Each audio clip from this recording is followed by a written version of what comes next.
Larry had figured out that Jake would meet up with his coworkers at the restaurant's bar shortly after spotting them in the crowd. Jake's colleagues were leaving early tomorrow, but as the company's leader, he'd stay an extra 2 days to handle business matters. Larry observed Jake closely. Jake was an attractive guy, and he had already drawn the interest of a few women at the bar. Jake was about a decade younger than Larry, who had recently turned 50. Larry was a little over 6 feet tall and had a fit and sporty look, even though he didn't really work out. Larry understood why his wife, Angelina, was attracted to Jake, and why her work trips aligned with his. Larry had uncovered his wife's affair, and after finishing his soft drink, he headed over to a table in the bar. He looked at the guys and said, "Hey Jake, I'm Larry, Angelina's husband. I hope we can chat in private." Jake seemed initially puzzled, sporting a smile but showing deep concern in his eyes. He replied nervously, "Larry, Angelina's husband. Nice to meet you. What brings you to this small town? I came here to have a private conversation with you. I'm here with my coworkers and we're having dinner. They're leaving tomorrow morning. Can we meet up another time in our hometown?" Larry scanned the room. The place was only half full, and by pointing to an empty booth in the back, I suggested that all I needed was 5 minutes. Larry said, "I'll take that booth," and Jake followed him, looking visibly upset. As they sat down in the booth at a table, Larry asked, "I can't figure out why you came all this way to talk to me. It would have been so much simpler to just give me a call." "It definitely would have been easier and more convenient, but no, I wanted to meet the guy my wife spends her nights with during her so-called work trips, in the same room and in the same bed," Larry replied, delivering a quick blow that caught Jake off guard. He paused and muttered, "Larry, it's not what you think. Don't be absurd. It's exactly what I think, and I've got evidence of it." "Evidence? Well, I'm just wondering how long this has been going on." "I can't say for sure. Maybe about 6 to 8 months. "I'd say it's been closer to 2 years. No, at first we were just talking, and nothing happened. But then, things changed. And then we started emailing each other all the time. It was through those emails that we had our regular dates." "Larry, she truly loves you. You know that, right?" "I loved her too. That's why going through a divorce is going to be tough for me." "Divorce? You're going to end your marriage over a little affair? That doesn't seem that serious. You don't have to take that step. So I should just accept being deceived and living a life of lies?" "I don't want to use harsh words, but her actions give me a reason to seek a divorce." "What will you do with the evidence you've collected? I don't want to use it against Angelina." "I'll just file for divorce and seek custody of the kids. I'm leaving now. Angelina is in a nearby town today and won't be back until tomorrow afternoon. You can tell her about our meeting then. You'll be the one to break the news about the divorce. Also, give her a copy of the court documents. Let her know that they haven't arrived yet, but they will. She can take her time. She no longer has a place to call home.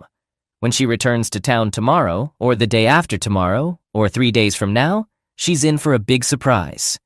If you decide to warn Angelina right now, the second set of evidence regarding your unfaithfulness will immediately reach your wife.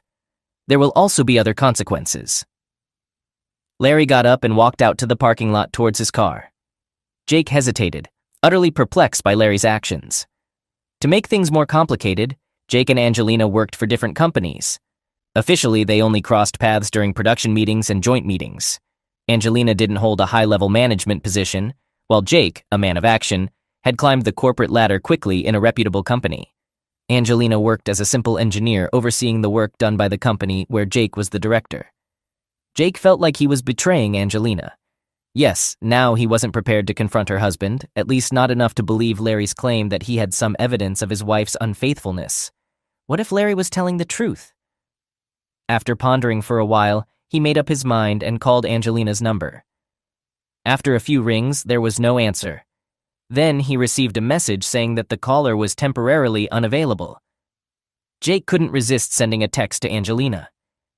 In the message, he urgently told her to get in touch with him, saying, "We have problems. Your husband knows everything." He realized that his marriage was in jeopardy, but he didn't trust Larry. He suspected that Larry might not have any substantial evidence. Larry was driving in his car when he heard the notification sound of a text message. It was on his wife's cell phone, which she had left at home. While driving, he pulled over, picked up the phone, read the message, and then called his friend using his own phone, saying, "Dima, you can complete the deal in the morning. Go ahead and buy the controlling stake." "Got it." 20 minutes later, Larry's phone buzzed again with a notification of a text message. Glancing at it while on the move, the message read, "Package delivered." Half an hour later, his wife's cell phone rang. It had to be her, as Wendy had provided her phone number. Larry answered. "Wendy, I'm listening." "How do you know I'm Wendy? I'm the one who forwarded you the documents. You received them 20 minutes ago, and I was sure you'd want to reach out to my wife. Tell me, how long have you been aware of all this?" "I haven't known for very long, but I've had some time to prepare. It's unfortunate that this has come as a surprise to you, and I completely understand your emotional state. Tell me, are they together right now?" "No, she's planning to meet him tomorrow. They were originally scheduled to be on a business trip for 3 more days after their meeting." "Are you certain?" "I spoke with your husband about 40 minutes ago and informed him that Angelina can take her time since she no longer has a home, and he should be prepared for a divorce." "Do you believe that's a realistic possibility?" "I doubt it. She probably won't want a divorce, and she'll fight against it. But I've prepared a legal document, and my lawyer is ready to submit it. Your husband will hand it to her when they meet tomorrow." "And what about the kids?" "I've taken custody of my children, and they're already living elsewhere. I didn't want to disrupt your family, and I advised your husband not to reach out to my wife or contact her. But he didn't heed my advice, and that's why I sent you the legal documents.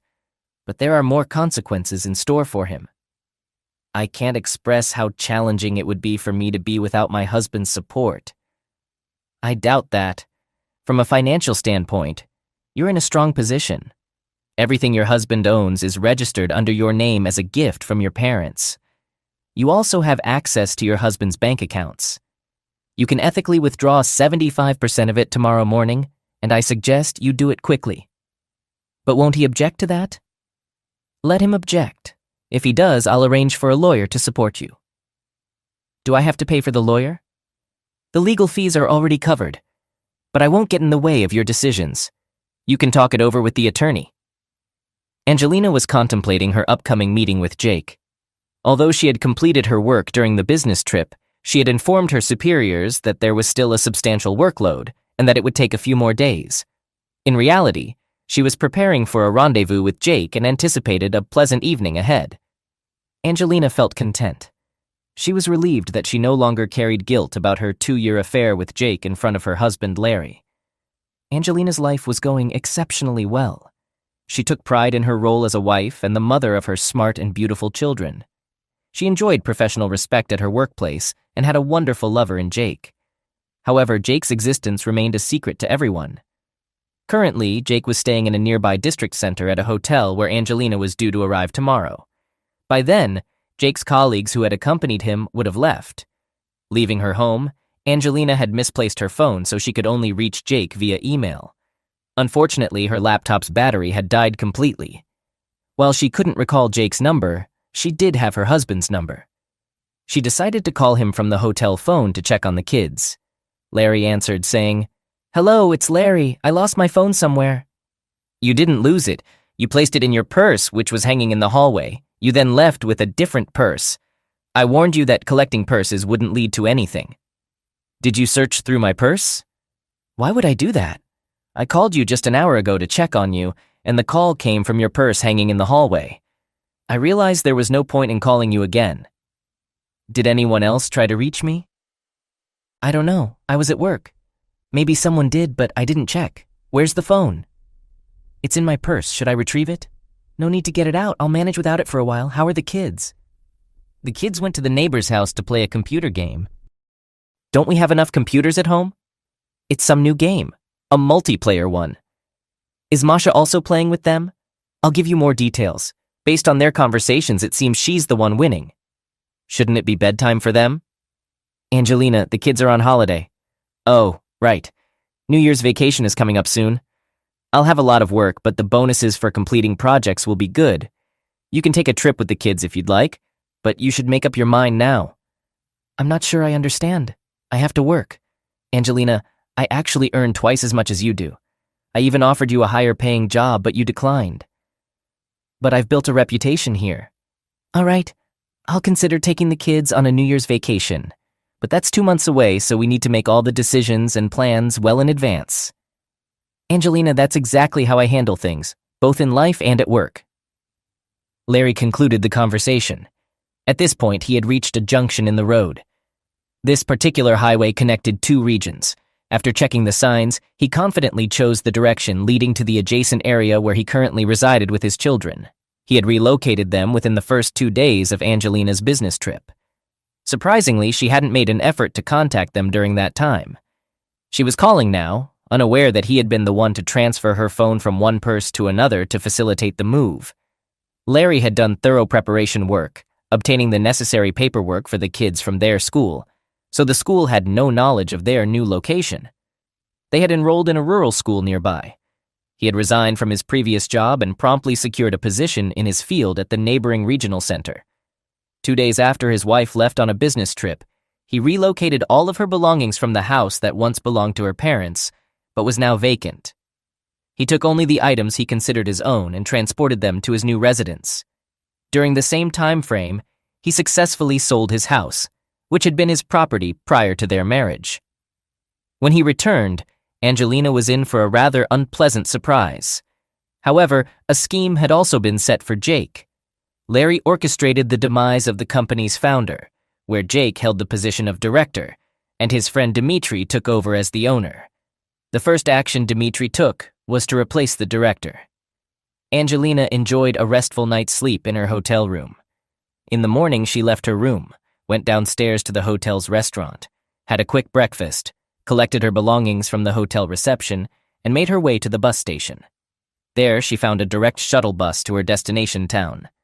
She comfortably dozed off in the bus, waking up briefly when the vehicle bumped over potholes along the way, just as she had planned.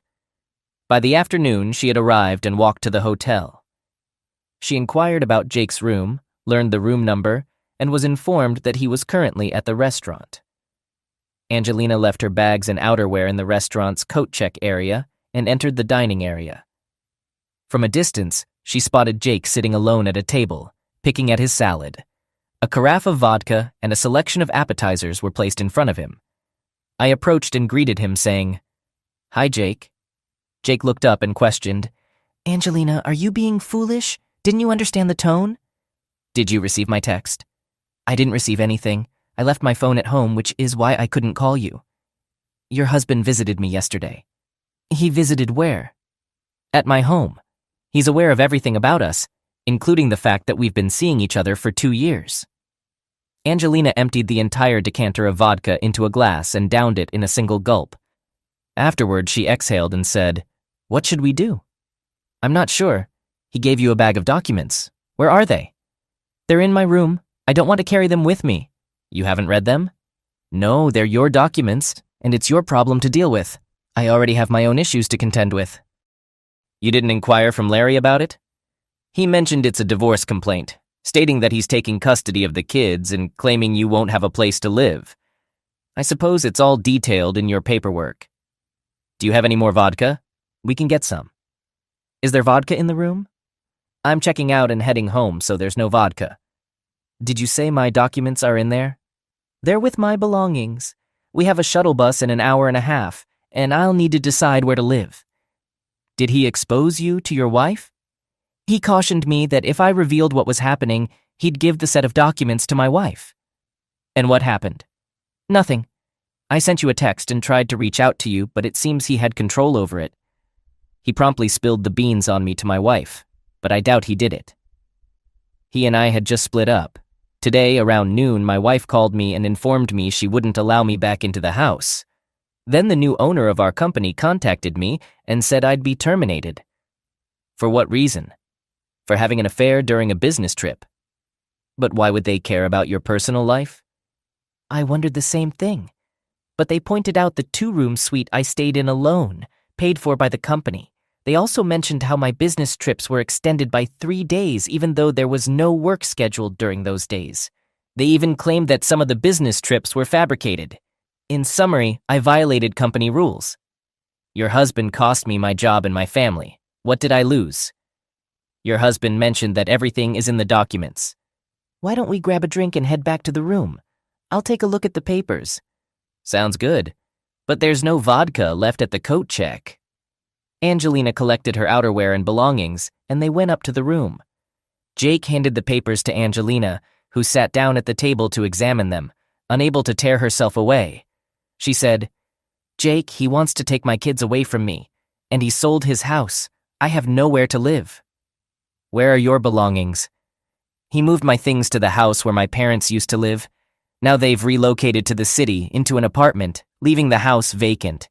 It's payback for my 2 years of infidelity. What's your suggestion?" "We need to intervene, or we can try to intervene. I'm the only one who fully understands Larry's plan." "All right, I'll go." "Go where? You haven't finished reading all the documents yet. You've only looked at the divorce complaint. There's also a letter from him in there. Here's what I'll do. I'll give him a call."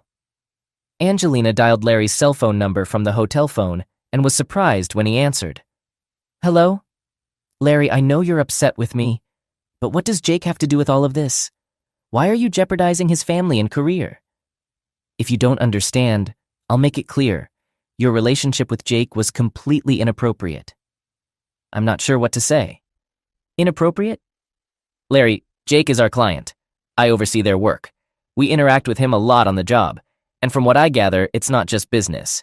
I know you're aware of it, but we should have handled it privately. I warned him yesterday not to attempt to contact you. The first thing he did was call you and then send you a text. So I intervened in his life just as I promised. He'll have to face the consequences himself." "All right, I have to go because I have another meeting. Let's talk tonight and put this behind us. We can start anew." "Look, I love you. I'll be back in town soon."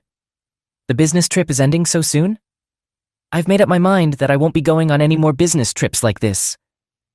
"Angelina, you've already seen my divorce complaint. What are your thoughts on it?" "I won't agree to a divorce, and I'm not giving up custody of the kids." "The kids are old enough to decide which parent they want to live with. As for the divorce, I'm not rushing into it, although you never know, I'm still relatively young." "That's not a solution. Perhaps we'll reconcile after all." "Perhaps." Larry ended the conversation. Jake, who had been listening, suggested to Angelina, "Let's head to the bus station. There's a shuttle bus leaving from this hotel. We won't find any solutions here. Besides, you mentioned you have a place where your belongings are stored." "Actually, it's my grandmother's house. She left it to me, but it's not heated. I don't have much choice. I need a place to live. Please talk to my wife. She doesn't want any contact from me. Plus, the house is in her name, a gift from her parents." They departed from the hotel and headed to the bus station where they boarded a minibus bound for their hometown. The journey took approximately 2 hours and they rode in silence as there wasn't much to discuss. Upon arrival, they took a taxi to Angelina's house. She left her suitcase there and continued to her home in the same cab. As she approached, she noticed that someone was inside. She entered the yard and knocked on the door. A woman answered and inquired, "Who are you looking for?" "I'd like to speak with the owner." The woman called out, "Victor, someone is here to see you." "Victor, where's Larry?" "Larry? There's no Larry here. Victor can provide more details." A man named Victor approached and introduced himself. "I'm Victor. What can I help you with?" "I'm looking for Larry. Larry was the previous owner. I purchased this house from him and my wife, kids, and I moved in yesterday." "Where's Larry?" "I don't have that information. The house was vacant when we moved in." "Did you update the paperwork?" "Yeah, definitely. About a week ago, right after his wife was released from the hospital." "Where did she relocate to?" "I'm not sure. According to the house records, she moved in with either her grandmother or her parents. But I didn't verify." "Where did he move to?" "He left it blank in the address field." Angelina came to the realization that Larry had been planning his departure for quite some time. She left the house, surveyed the snowy yard, and cried profusely for the first time in a while. Angelina walked to the bus stop and waited for the shuttle bus to the shopping mall. From there, she proceeded to her new residence, the house she had inherited from her grandmother. During her absence, Jake had arranged for heating in the house and informed her, "Your grandparents were wise. You could have filled the house with gas, but that's not an option now because the heating system has no water." "So what did you do? Add water?" "No, I filled the stove. Didn't you see the smoke from the chimney?" Have you spoken to your wife? I called, but she refuses to talk to me. I reached out to my friends, but word of my termination spread quickly, and it seems no one wants to be involved. Some were busy, others had their own things going on, and a few didn't even answer the phone. Sadly, I learned today that I have no real friends. What do you plan to do? Find a job. And what about you? I'm going to call my husband. I'll visit his workplace tomorrow. He's a workaholic and can't go without it. Meanwhile, you go ahead and prepare some food. I brought groceries, and could you lend me your cell phone? Where's yours?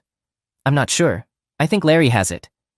Jake grabbed the grocery bag and hauled it into the kitchen. Got it. We should at least gather your belongings in one room.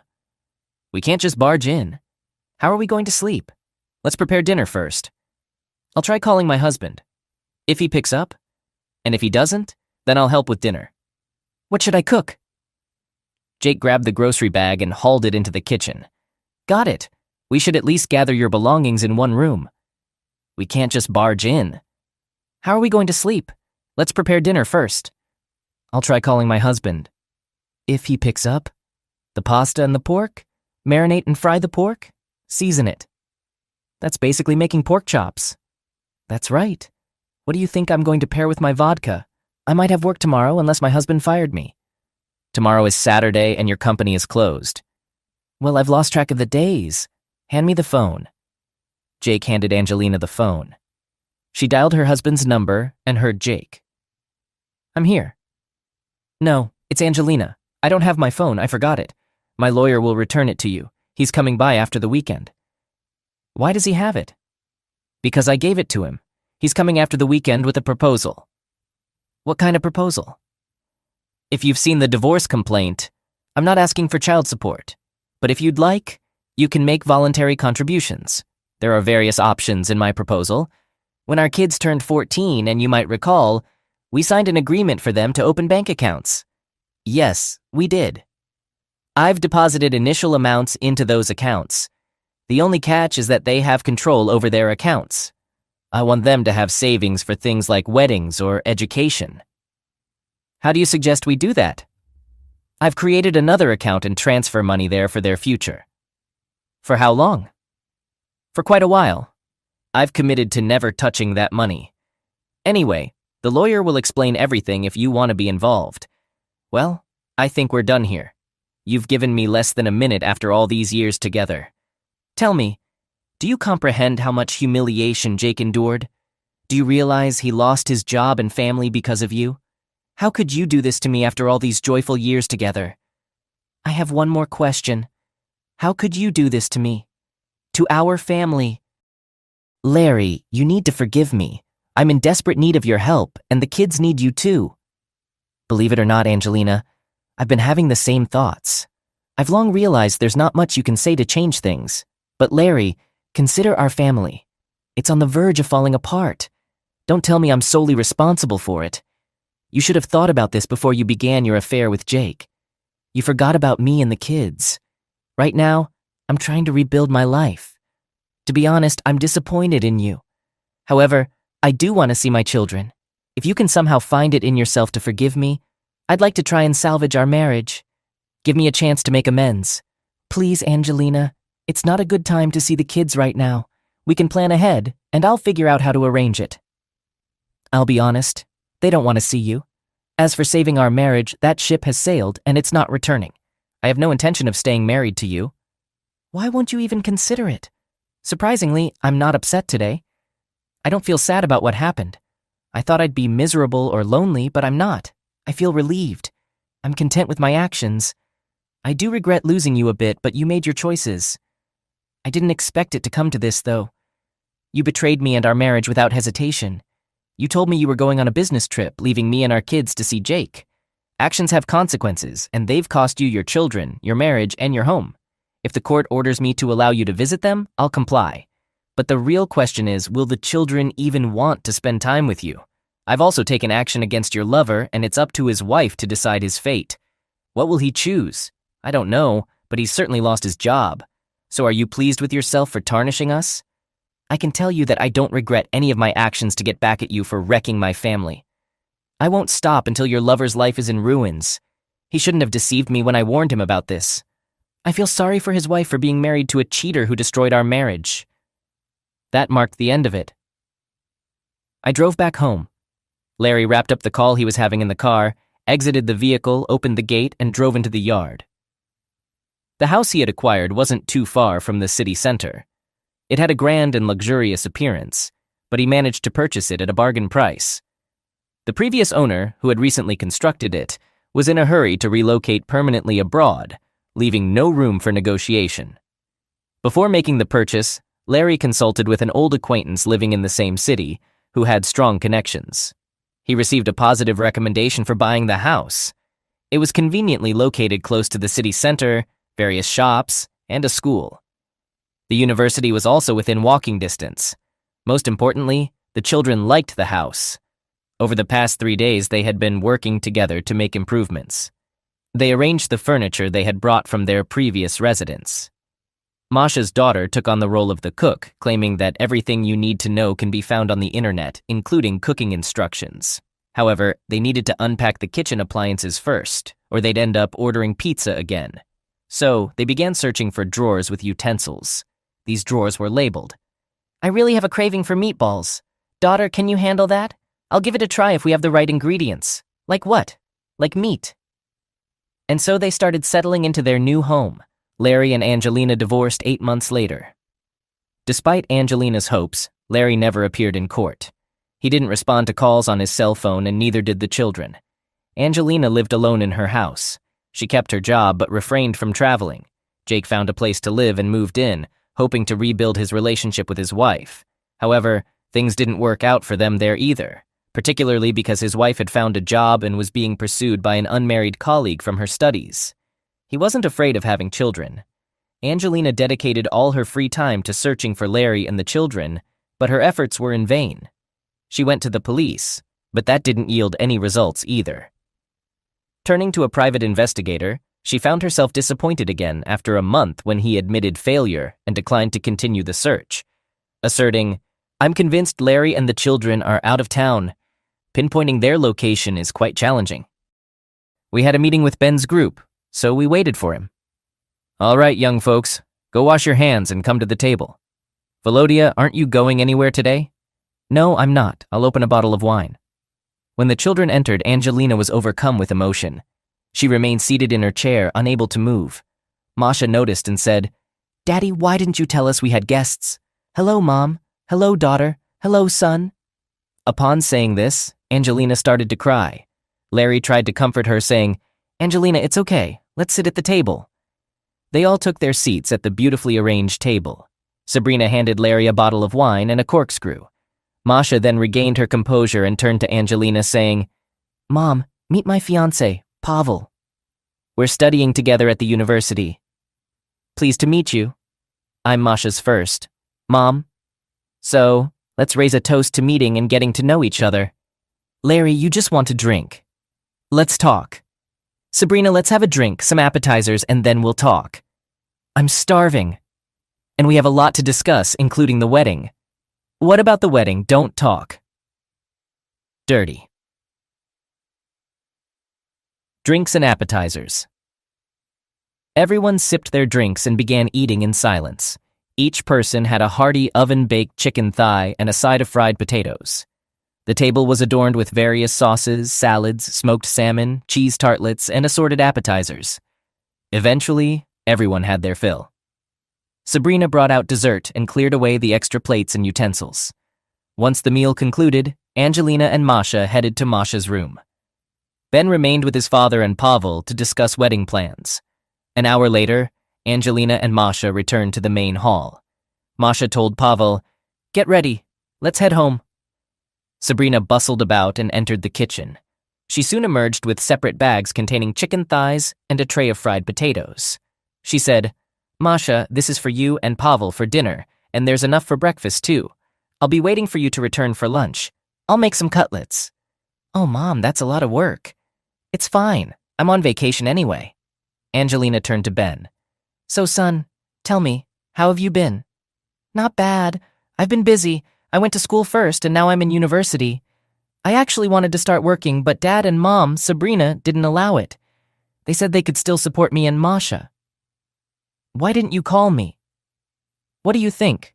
No, Dad didn't forbid it, but it was hard for me to justify what you did. He told us everything. He had to explain why you weren't living with us. So, he told us everything. I know. If he had the option not to, he wouldn't have told us anything. It was tough for him, especially at first. Masha and I helped with cooking and cleaning, but all he wanted was for us to focus on our studies. And that's what we did. Didn't they ask you about your mother at school? They did. We told them you didn't live with us, and Daddy took care of everything. We only attended school here.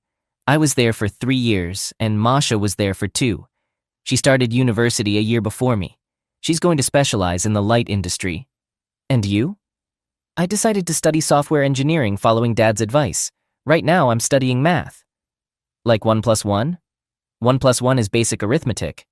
And arithmetic is a branch of math that deals with numbers, their relationships, and properties. What do you plan to become? I told you, a computer programmer. Dad got me a fancy computer for that. And I write programs. You might need one someday. I'm heading back to my room. I have some urgent internet tasks to take care of, Angelina declared. About the honey, she mentioned. Larry brought this back from his business trip. He was overseeing a construction project in the Far East and brought back buckwheat honey from there. Angelina inquired, Weren't you worried about him traveling so far? Sabrina replied, No, not worried at all. I trust him, and he trusts me. Without trust, there's no family. And the kids supported us. It's just a pity we don't have children together, but it's too late to change that. But you're much younger than I am. Angelina mentioned, Unfortunately, I never got to experience motherhood. I told Larry that right from the start. Sabrina asked, And how did he react? Angelina explained, He said I already have kids and they live with me. I was quite nervous when I first met them, but they accepted me right away. Sabrina inquired, How long have you two been together? Angelina replied, Quite a while, almost 3 years. We got married about a year ago. It wasn't a grand wedding, more like a practical arrangement, but we did go on a honeymoon. Sabrina asked, Where did you go, if you don't mind me asking? Angelina shared, We went to Spain, specifically Tenerife. The kids came along with us. We spent 2 weeks there, then traveled to Monaco, and from there to Milan and Venice. Currently, as a gift for our daughter, we're considering sending her and her husband on a honeymoon to Rome, but that's planned for after they finish their studies. Larry doesn't want them to drop out of school. Sabrina inquired, What are you planning to gift them for their wedding? Angelina explained, We've known about their relationship for a while. We have the financial means, and Larry bought a house on the outskirts in an up-and-coming neighborhood. He had it demolished, and now they're completing a beautiful cottage there. Larry designed it himself. Right now, there's a crew working on site, clearing out the construction debris from the cottage and the yard. Tomorrow afternoon, we'll go there with Larry and Ben to help with the cleanup. Sabrina asked, You're going to clean it all up? Are you planning to furnish it as well? Angelina responded, Only the kitchen and bedroom are furnished. The rest of the furniture will be purchased by the young couple themselves. Angelina then inquired, What should I get them as a gift? I have some money saved up, a decent amount. Sabrina commented, That's all right. They'll probably use it to buy a car for commuting to the university, even though there's a shuttle bus every half an hour. Angelina offered, Can I help with the cleaning? Sabrina responded, Of course, you're welcome to. I'll find you some work clothes. Angelina then inquired, Sabrina, where do you work? Sabrina answered, I work in the administration where we issue building permits. That's where I met Larry. Larry entered the kitchen and asked, How's everything going in here? Sabrina replied, All good. Angelina was just wondering what to gift the young couple. Angelina reassured, Larry, it's nothing. We're actually giving them a house that's under Masha's name. And it's not just from Sabrina and me. It's a gift from all of us, Larry explained. I provided the funds, and I'd appreciate your input. Sabrina added, Larry, it's perfectly fine. Angelina wants to join us tomorrow. I thought she might be going directly to the young couple's house, but I don't mind. It'll make things quicker. The wedding concluded, and Angelina returned home, shedding many tears throughout the event. Her children had grown older and had developed a strong bond with Sabrina, sharing their secrets with her.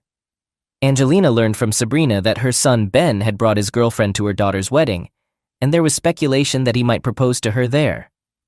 After Angelina left home, her children occasionally reached out by phone to check in and say hello, letting her know they were doing well and cared about her. However, they didn't actively seek face-to-face meetings. Larry was thriving in his life, but the children didn't provide many details about him, only sharing generalities. Angelina kept tabs on the local news as much as she could and knew that the organization where Larry worked was prospering. There wasn't much information about Larry's personal life in the news. Then, they reunited at Ben's son's wedding. Larry looked great, and it was evident that Sabrina was taking good care of him. Once again, Angelina deeply regretted her past actions and how she had betrayed him.